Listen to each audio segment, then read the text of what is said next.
Ce garçon de 13 ans regarde la juge droit dans les yeux et lui dit « Vous êtes ma mère ». La salle de tribunal devient glaciale.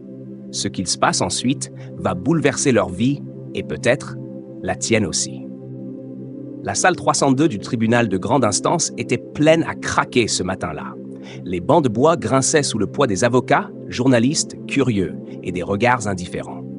À la barre des accusés, un garçon aux traits fermés, aux vêtements froissés, semblait minuscule dans ce décor d'adulte. Isaiah Lebrun, 12 ans. Un gamin sans histoire. Du moins, c'est ce que tout le monde croyait. Il portait un sweat bleu trop grand pour lui, et ses baskets élimées laissaient entrevoir ses orteils. Ses cheveux étaient mal coupés, son visage trop maigre. Et pourtant, il y avait dans ses yeux une gravité déroutante, comme si ce jour-là, il portait un secret que personne d'autre ne pouvait comprendre. Quand la juge Elena Moreau entra dans la salle, l'atmosphère changea aussitôt. Une tension silencieuse s'installa, comme si la justice elle-même venait de prendre place. Froide, élégante, les traits tirés mais le port altier, elle ne souriait et jamais. À 48 ans, Elena était connue pour sa fermeté. On disait d'elle qu'elle pouvait déchirer une famille d'un coup de marteau, mais qu'elle le faisait toujours dans les règles. Jamais une émotion, jamais une faille. Elle s'assit, ajusta son micro, puis frappa une fois. Le tribunal est en session. Isaiah leva les yeux. Et à ce moment précis, il l'a reconnue. Pas comme une enfant reconnaît un professeur, ni comme un accusé reconnaît un juge. Non, il l'a reconnue comme on reconnaît quelqu'un qui nous manque depuis toujours. Elle, en revanche, ne vit qu'un enfant mal habillé, probablement en colère contre le monde. Elle ouvrit le dossier. Cambriolage sans effraction. Délit mineur. Dossier ordinaire. Monsieur Isaiah Lebrun, vous êtes accusé d'avoir pénétré illégalement dans une maison inoccupée. Avez-vous compris les charges retenues contre vous? Le garçon garda le silence. Son avocat se pencha vers lui, murmura à son oreille. Isaiah fit un simple signe de tête. Puis, sans prévenir, il leva les yeux vers la juge. Il la fixa longuement, comme si plus rien d'autre n'existait. Le monde, le juge, l'avocat, la salle, tout s'effaçait. Et il dit « Je sais qui vous êtes. » Elena plissa les yeux, déconcertée. Répondez clairement à la question. Comprenez-vous les accusations? Mais Isaiah n'en avait rien à faire de l'affaire. Il continua, plus fort. Vous êtes ma mère. Le silence tomba, violent, tranchant. Quelqu'un dans le fond de la salle laissa échapper un halètement audible. Un stylographe s'écrasa au sol. Même la greffière arrêta de taper. Tout le monde s'était figé. La juge recula légèrement sur son siège. « Comment avez-vous dit ?»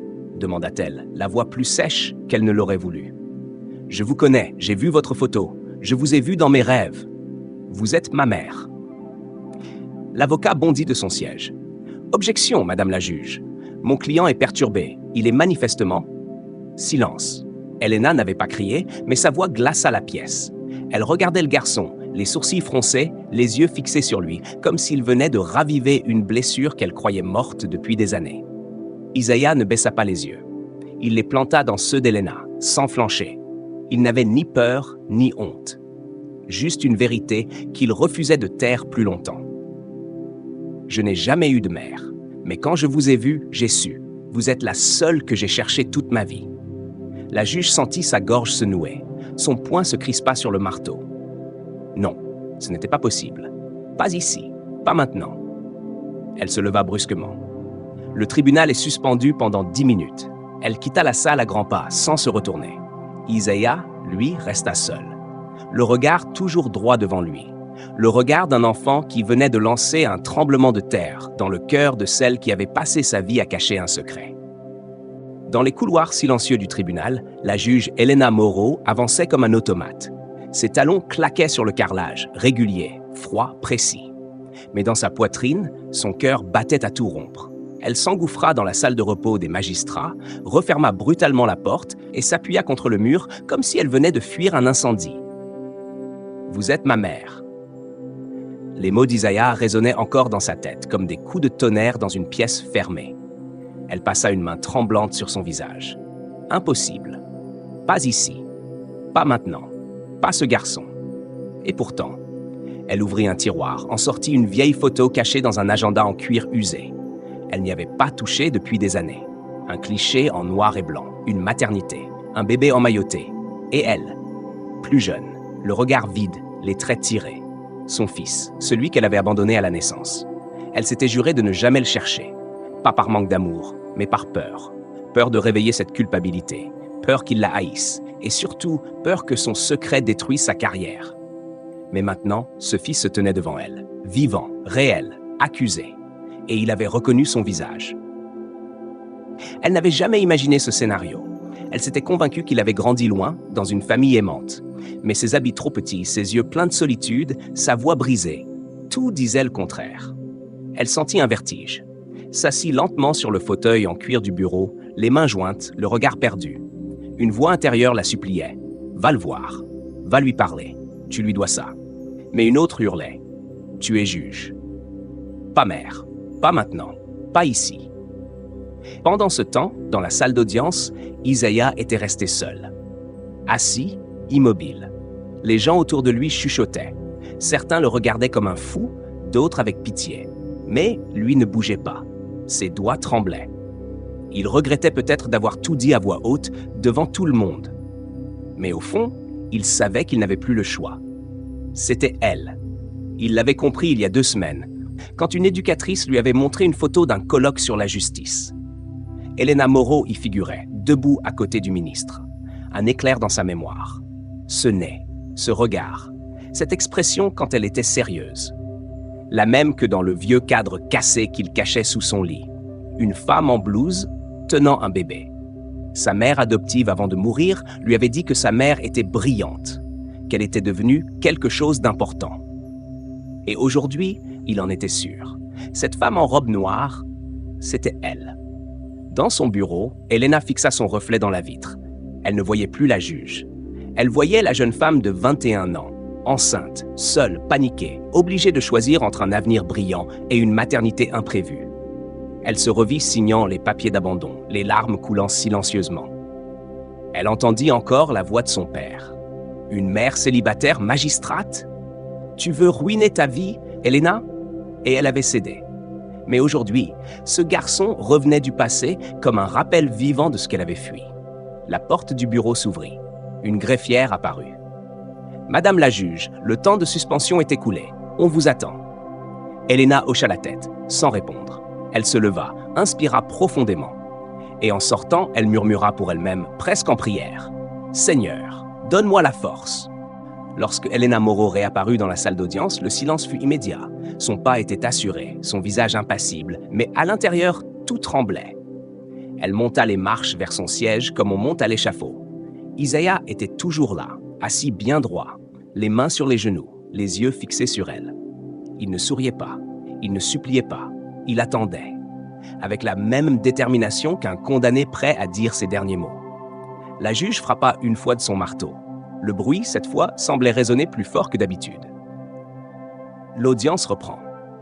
Elle s'éclaircit la gorge, puis regarda le garçon, et d'un ton ferme, mécanique. « Isaiah Lebrun, ce tribunal est ici pour statuer sur une infraction, pas sur des liens familiaux supposés. » La voix du garçon coupa net sa phrase. « Vous me regardez comme si vous ne saviez pas. Mais moi, je sais. » Elena fronça les sourcils, se forçant à garder le masque.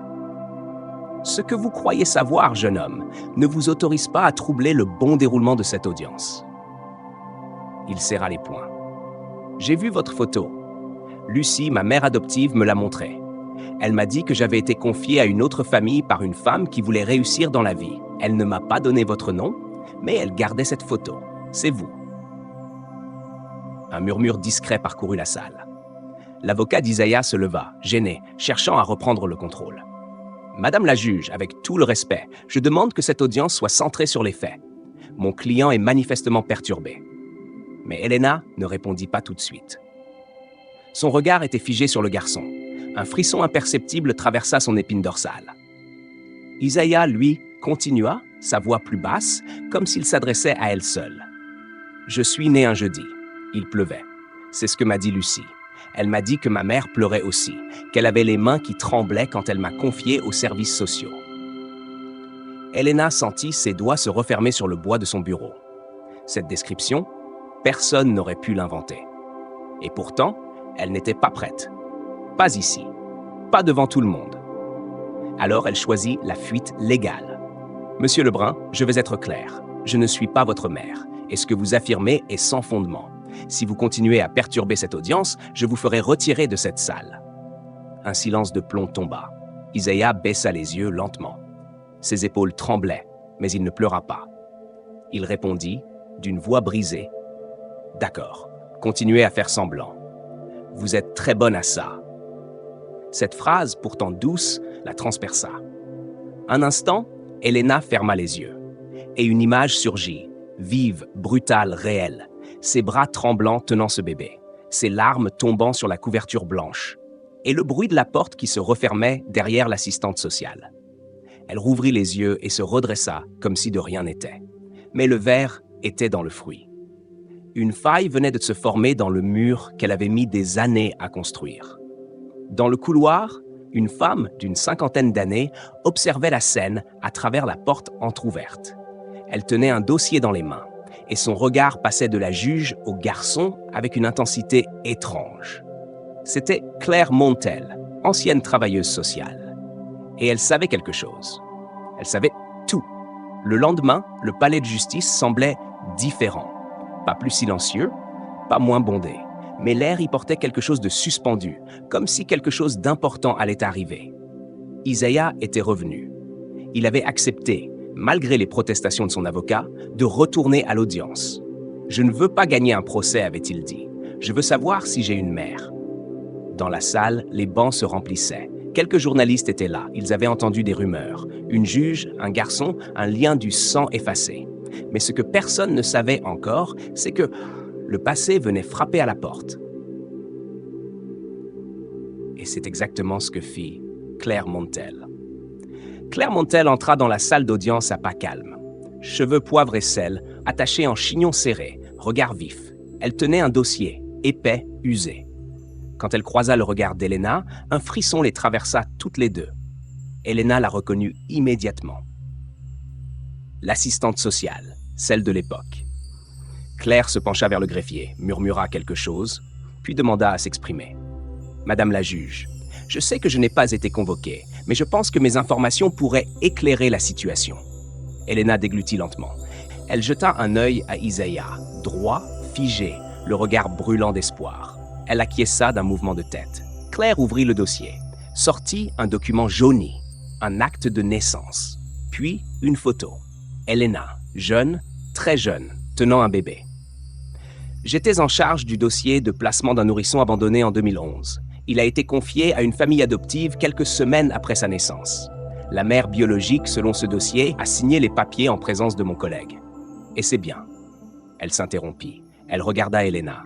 L'atmosphère était irrespirable. C'est bien vous, Madame Moreau. Un gémissement étouffé monta dans la salle. Isaiah, lui, ferma les yeux, comme si son cœur avait crié « Je le savais ». Elena resta figée. Plus un mot, plus un geste. Elle se leva lentement. Son visage ne trahissait aucune émotion, mais son regard, il n'y avait plus rien à cacher. Elle inspira profondément, puis fixa Isaiah. La voix lui échappa. Elle s'arrêta, puis elle recommença. « Isaiah, je ne suis pas fière de ce que j'ai fait. J'étais jeune, j'étais terrifiée. On m'a dit que c'était la seule solution, et j'ai accepté. » Silence. Mais je n'ai jamais cessé d'y penser. Pas un jour, pas une nuit. Isaiah ne parlait pas. Il écoutait, et ses yeux brillaient. Je ne savais pas si tu allais bien. Je ne savais même pas où tu étais. Et quand tu es apparu devant moi, je n'ai pas eu le courage. Pas tout de suite. Elle descendit de son siège de juge, un geste inédit. Elle s'approcha doucement du garçon dans une tension extrême. « Je ne sais pas si j'ai encore le droit de te le demander, mais si tu veux, on peut parler. Pas ici, pas en juge, pas en accusé. Juste comme une mère et son fils. » Isaiah ne répondit pas. Il hocha simplement la tête et ses lèvres murmurèrent. « D'accord. » Dans la salle, une vague d'émotion traversa les visages. Certains pleuraient. Claire sourit discrètement. Et Elena. Elena comprit qu'elle n'était plus seulement une juge. Elle redevenait une mère. Le parquet grinçait doucement sous les pas hésitants d'Isaiah, qui entrait pour la première fois dans l'appartement d'Elena Moreau. Ce n'était pas grand, ni luxueux. Juste un 2 pièces au mobilier simple, clair, propre. Mais c'était calme, stable. Et surtout, il n'y avait personne pour lui dire de partir après 24 heures.